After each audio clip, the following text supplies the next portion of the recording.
Okay, so we live next to a stream and we use some of the water from the stream, not a lot, but a little bit, in our garden. So in the stream we have a temporary pump. It's called a trash pump on Amazon, but it just pumps water, runs on 12-volt electricity. So you can see coming up from the pump that there is a black hose. So the black hose is 1 inch in diameter. There it is. There's also a power cable. So it's just a regular, like vacuum cleaner power cable. You can see it right there. We're going to need a junction box and a shutoff, so that is to come. And the power cable runs over to 2 solar panels. So we have 200-watt solar panels. And John, do you want to plug them in? No. You don't want to? Okay. You can hold it. Okay, aim the phone at the plugs. So we're going to plug in 1 solar panel and another solar panel. Okay, the pump is now running. How can you tell? Well, you can't actually. If you feel it, it'll get cold. If you feel it, it will get cold. So that's our 2-inch hose. So as the diameter of a hose gets bigger, it's a lot easier to shove water through, and it's about a 200-foot run over to our greenhouse and our garden. So we use this to pump water into our garden. Is that legal? Yes. In Minnesota, you can pump up to 10,000 gallons a day out of a stream. If it's a trout stream, there are some trout in our stream, it needs to be a temporary setup. Ours is temporary. We just put the pump in whenever we want to pump.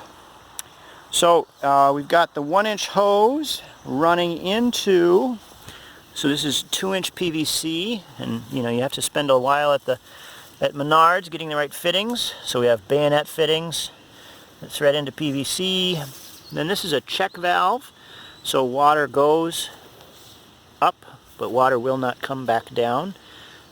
It will leak back down, but not fast. It's cold. It's cold? Yeah. And right here we have a clean out, because if it's going to freeze, I want to get the water out of the line. Eventually we will bury this, but the system's still in development, so not yet.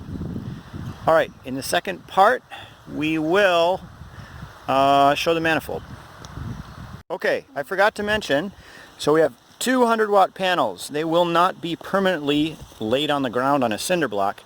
Instead, we're going to use some old fence posts to build a little platform. So they'll be up off the ground. So there'll be a cutoff switch, and I don't know, maybe we'll even put in a fuse. I'm not sure right now. We're in the greenhouse. It's really loud because there's a solar-powered fan. So we'll turn that off. Now it's a little bit quieter. So the pump is running, and John, do you want to lift up the hose? And we have water coming out of a garden hose. Over by the wall we have a soaker hose.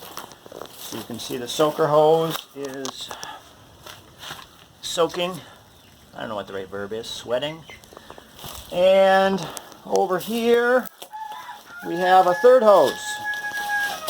Why don't you pull it out of the beets, John? So anyway, this is pretty good water pressure to have 3 separate hoses all running out of the creek. Over here we have a small orchard of trees it's not an orchard yet, it's just a nursery bed. But I used the system this morning to water all these apple trees that we've started. So anyway, it's pretty nice to have water in the greenhouse and to not drain our well.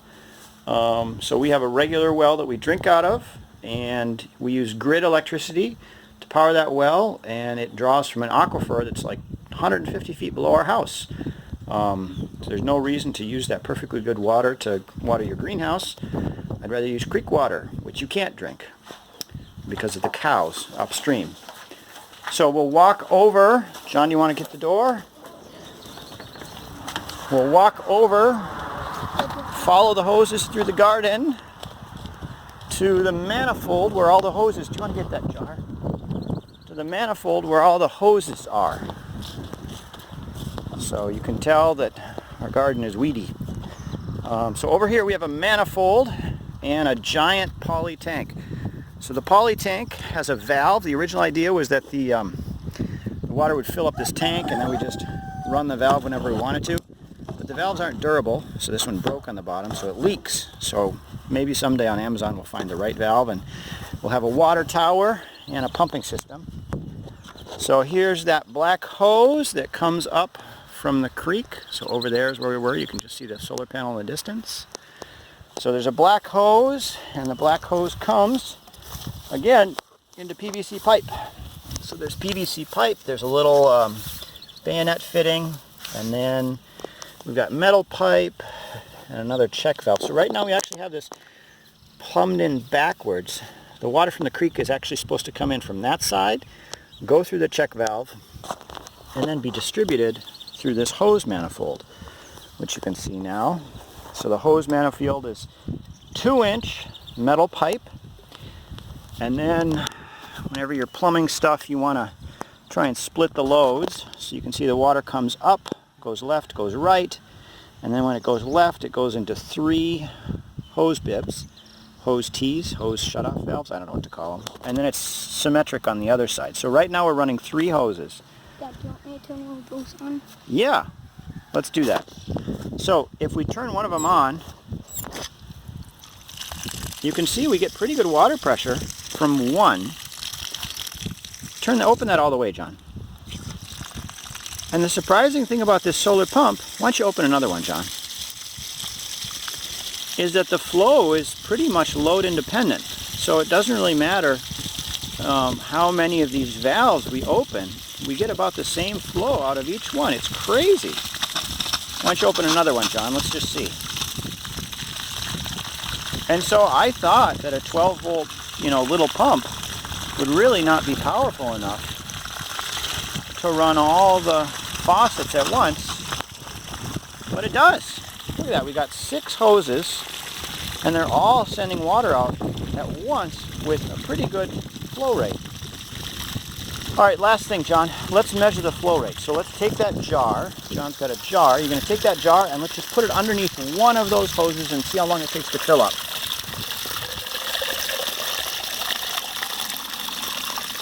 Is it all the way full? It's already full. Okay, let's dump that out and close one of the bibs. So now we got 5 hoses. Now we got 4 hoses. Now we got 3 hoses. Now we got 2 hoses. Okay. So now all of the hoses are closed. All of the faucets are closed except for this one. Let's measure how long it takes to fill it up now.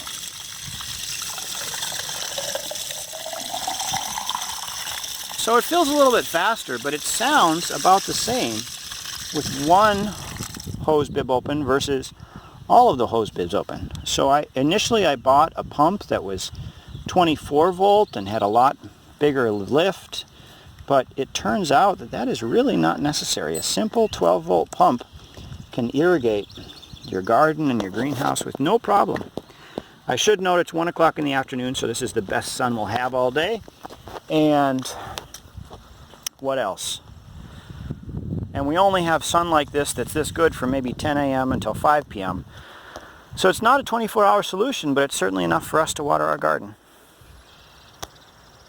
Okay, so we're done watering the garden, so we're going to unplug the solar panel. So now the pump is off. All you have to do is push those little tabs in. So if you look closely, there are tabs. To unplug something, you just push the tabs in. There's a special tool for that, or you can use your hands. So our permanent solution is to have a little switch, and then I'll pull out the pump, because the pump's temporary. So this is just a pretty simple, sometimes they're called bilge pumps. It's just a cheap pump from China.